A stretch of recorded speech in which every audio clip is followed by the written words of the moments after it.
بسم الله الرحمن الرحيم نحمده ونصلي على رسوله الكريم. We greet you on this, the 17th day of the month of Rabi'u Thani of the year 1445, the 30th day of October, I believe it is, of 2023, from my Caribbean island of Trinidad with Assalamu alaikum wa rahmatullahi wa barakatuh, a greeting of peace. And we return today to the topic which we addressed earlier, the Quran and the fate which awaits Israel. That was part one, in which we spoke about the link between Pharaoh, the body of Pharaoh, the rediscovery of that body, and what are the implications of the discovery of the body of Pharaoh, which was preserved for thousands of years, as mentioned in the Quran. And then we went to the subject of Gog and Magog, and how they are taking the Jews on a ride, and it's the last ride on which they'll ever go. And we identified Gog and Magog as, from the Quran, as those who will bring the Jews back to Jerusalem to reclaim it as their own 2,000 years after the Lord God had expelled them and banned their return. This is from the Quran. We didn't go to Hadith, we didn't go to Tafsir, we went to the Quran, which is absolute truth. This is a proper methodology. And we can go to Hadith, we can go to Tafsir subsequently on the condition that they are in harmony with the Quran.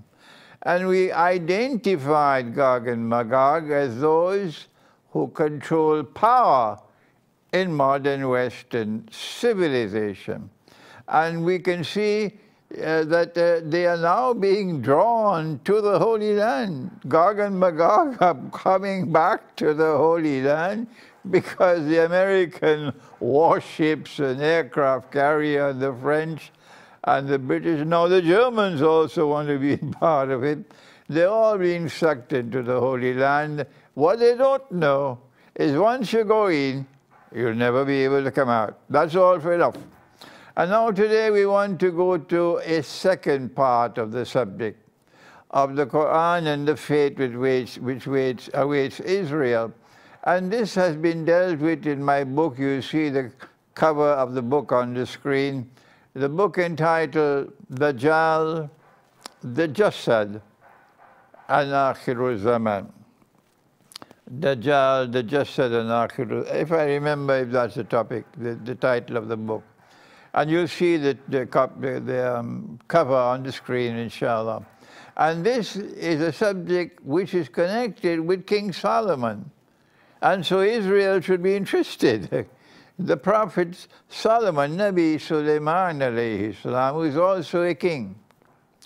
And he is ruling the world. Israel is the ruling state. The holy state of Israel from Jerusalem is the ruling state in the world. And in the Quran, the Lord God informs us of a vision that he had. He saw someone sitting on his throne, and it was something that caused him great distress. He is the wisest of all men, and it's a vision that he could immediately penetrate. Me, I would take years to penetrate this vision and understand it, but not Sulaiman alayhi salam. In a flash, and he's able to penetrate someone sitting on my throne. And he is a very evil being, and the Quran describes him as a Jassad. And he immediately recognizes the implication of this vision, and he makes a prayer to the Lord God, and he asks that no one should be able to inherit my kingdom after me. وَهَبْ لِي بَعْدَ أُوذِ بِاللَّهِ مِنَ الشَّيْطَانِ الرَّجِيمِ وَهَبْ لِي مُلْكًا لَا يَنْبَغِي لِأَحَدٍ مِّن بَعْدِي. that no one should be able to inherit my kingdom after me. And the second meaning, and that there should never ever be another kingdom comparable to mine. And Allah answered his prayer, and after he died, let me repeat it one more time. After he died, because his death is important, after he died, Holy Israel collapsed. So who was that person shown in the vision, the divine vision given by the divine being to Solomon? Who was that person sitting on the throne? Who is that evil being who wants to inherit his kingdom and therefore wants to rule the world from Jerusalem? All that you need is €5 worth of intelligence. That's all to recognize it's the Antichrist. He wants to impersonate the Messiah. He wants to rule the world from Jerusalem so that he can declare, I am the Messiah. And he is a very evil being. That is the vision. That is the vision which was shown to Solomon by the Lord God. And when Allah answered that prayer, then when he died, when Solomon died, the kingdom disappeared, never to be recovered. This Israel is a bogus holy state. It's not a holy state at all. Truth has zero tolerance for oppression. And this is an oppressor. How could this be holy Israel? Stop your nonsense. Now we leave. I think this was Surah As-Sad. And we now go to, where is it? Surah I'm mixing up now, I'm too tired. To another surah of the Quran, when Allah speaks about the death of Solomon. فَلَمَّا قَضَى عَلَيْهِ الْمَوْتِ, when Allah ordained maut or death for Solomon. ما ضلهم عن موتي إلا دابة الأرض تأكل من سأته. They did not know that he was dead when Solomon died until Dabbatul ard, or the creature of the earth, or the beast of the earth, which is in Christian and Jewish eschatology, ta'kulu, consume the minsa of his stuff, minsa'atahu. And when the minsa of his stuff collapsed, only then were they able to recognize that Solomon was dead. And as a result, so long as the Jasad sitting on the throne and holding the staff, and the minsa of the staff is intact, the Jasad is able to deceive them. Who are they? The Quran speaks several times that Allah responded to the dua or the prayer of Solomon, that there should never be a kingdom like mine, that he ordered the jinn, the shayateen of the jinn, the satanic jinn, not the believers, to work for him. And other jinn who were mukarranina fil asfar, who were in chains, they had to work for Solomon, to do whatever he had to do, things for the temple to be molded, to be melted, to be forged. And they had to do this work. And so when Solomon died, Sulaiman alayhi salam, the Jasad sitting on the throne, holding on to the staff, is capable of using the minsa of the staff to deceive the jinn, so that they believe that Solomon is still alive, because they can see him walking and talking and eating and standing and presiding over his court, and they are convinced that he is alive.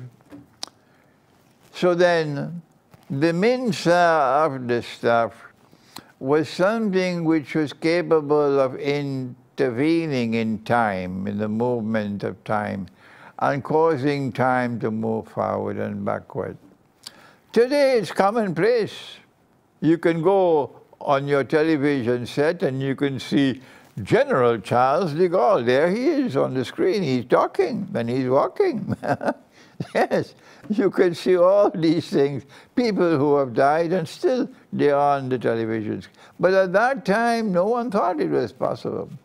So the minsa of the staff is a capacity of the staff, if you're holding the staff, to intervene in time.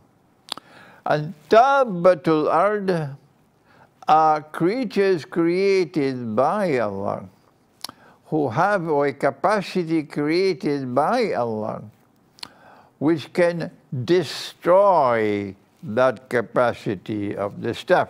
The minsa, this is with sin. The staff is with sword, sa'a, but this is minsa with a seam. So the Dabbatul ard can destroy, can consume the minsa of the staff. What is that Dabbatul ard?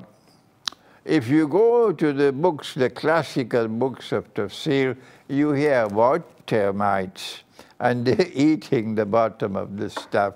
And when they eat sufficient of the bottom of the staff, it loses its balance, the staff collapses, and then the body collapses. That's nonsense. That is nonsense. Now we're talking about a proper and correct interpretation or explanation of the Quran, not nonsense. And so now, this is the explanation of Dabbatul. Before we end, when the minsa of the staff is gone, then Dajjal, who is the Jasad, will no longer be able to use the jinn to do his evil work. And that's goodbye to Israel. That's goodbye to Israel. So now we need to answer the question, who or what is Dabbatul ard? Something capable of destroying the spiritual heart of the staff. And I have offered an interpretation, I can be right, I can be wrong, that it is the electromagnetic waves coming from wireless internet and so on. But I forgot to mention that after the Great War, with all the nuclear explosions that takes place, I think what the corruption of the atmosphere will be far more, the radiation in the atmosphere will be far more, and that also could be part of that Dabbatul ard, which will destroy the minsa of the staff. And when Dajjal is no longer capable of using the minsa of the staff to deceive the jinn, they no longer work for him. And that's goodbye to Israel. Thank you. Wassalamu alaikum wa rahmatullahi wa barakatuh.